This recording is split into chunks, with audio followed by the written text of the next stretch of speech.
welcome back. It is Sunday sit-down time. With us now is Power Mizzou's Mizzou beat writer Mitchell Forde, coming to us from Kansas City via Zoom. How's it going in Kansas City today, Mitch? Oh, it's going good. Thanks for having me on, Andrew. Well, you were down here in Columbia, or over here in Columbia yesterday to watch Mizzou win on Senior Day against Georgia, the worst team in the SEC. Any takeaways from that? I know that they, beat them by 19 points in the second half, a comeback win, but like I said, it is against Georgia. Yeah, I don't think you take too much from it. I don't think it alters anyone's perception of the season, at least drastically. It's nice to finish the season with a win and, break the losing streak, have maybe a little bit of momentum going into the SEC tournament. And it's nice to send Javon off to a win. He had a really good Missouri career, started in games all 4 years. He's been their most consistent player down the stretch, the team's lone senior. Guy who poured a lot into the program and who didn't transfer when obviously that's become a popular thing to do in college sports. So I thought it felt nice to send him off with a win for sure. It seemed like Cuonzo Martin was really pushing for Javon to, get second team all SEC. He says he's not talked about enough. There's not enough positive stories out there. He was very reflective, as both of us watched that yesterday after the game. Do you agree with him that Javon maybe isn't getting enough credit and hasn't gotten enough credit? Yeah, I mean, I haven't sat down and looked at all league selections or anything like that. It's really taken a look at where he fits in, but his numbers are really good. I mean, he's scored in double figures in every SEC game he played. Obviously missed a couple due to injury. Averaged, I think it ended up being 13.4 points per game in SEC play, which is really solid. Certainly does a lot of other things for Mizzou as well. Decent rebounder.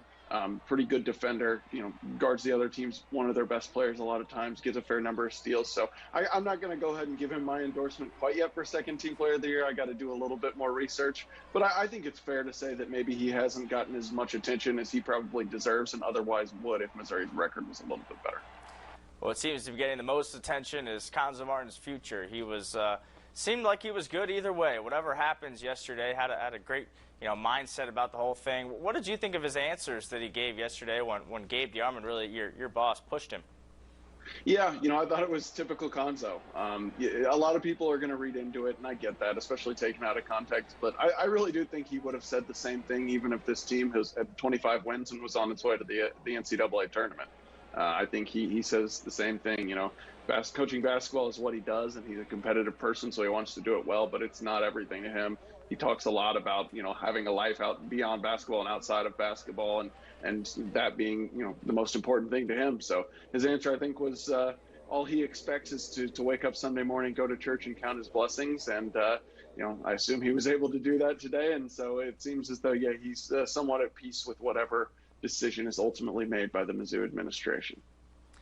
Well, what do you think the Mizzou administration is going to do as Desiree Reed-Francois waits her first big decision? Yeah, I don't know. I think that they've done a pretty good job of not betraying their hand so far. Certainly, I do think if the decision had already been made that he was for sure coming back, I think an announcement would have been made. You saw something similar at Georgetown, at NC State, a few other places with embattled coaches where the administration knew that they wanted to bring that coach back for another year. So they just went ahead and got out ahead of it and said, we're standing by this guy for another year. So clearly that decision has not been made. But I don't think that necessarily means that a decision has been made to move on.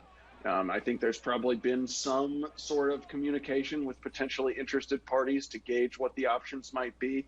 And I think that, here in the next week or so, we'll probably start to get some sort of a resolution. The contract does make it a little bit tricky. It states that Cuonzo Martin can't be fired 4 calls before May 1st. I think there is a way for Missouri to make a change before then, but I think it will need to, be termed as like a mutual separation, and that's not something you can probably sit down and negotiate that out until the season is over. So I would expect that at some point after the SEC tournament comes to a close, we will get an answer one way or the other. But honestly, right now, I do not know what that's going to be. I would not be totally shocked either way. Well, it's definitely the story we'll continue to follow. And while that's going on, we also got Mizzou football spring camp going on with Coach Drinkwitz about to enter year 3 as the Tigers head coach. So far at all these practices, other than it being really cold, what have you thought? What are some of your takeaways from what you've seen out there? It was beautiful on, I guess it was Thursday, the last time I was out there. But, there's not too much we can take away from spring ball. First of all, we don't see the whole practice. And secondly, and I actually appreciate this, Eli Drinkwitz always emphasizes, like, this is not the time when guys are going to win the starting job or we're going to have a depth chart or anything like that. You're not going to get through the spring game on March 19th and know who the starting quarterback is going to be or who the starting running back is going to be or anything like that. So it's more so about individual development. We did get a chance to talk to some of the assistant coaches, which I found illuminating. Talked to Blake Baker for the first time, the new defensive coordinator. He talked quite a bit about trying to kind of thread the needle between keeping a fair amount of Steve Wilkes' defense and also kind of instituting some of his own philosophies. Talked a lot about keeping the same terminology from Steve Wilkes. Players and coaches alike said they kind of felt like the learning curve last year, going from Ryan Walters' defense to a little bit more complex scheme with Steve Wilkes kind of caused the slow start. So that's something they want to avoid. Talk to some of the new defensive assistants. Talk to the new offensive assistants as well. You've got Eric Link coaching special teams, Jacob Peeler coaching wide receivers. So, that part was interesting and made for some decent content. But I wouldn't say there's anything we've learned that has come as a surprise or that we didn't know already before spring practices started. Well, Mitchell Forde, we appreciate you taking the time on a Sunday. Thanks so much for coming on the show. Absolutely. Thank you all for having me. All right, we'll be right back after this.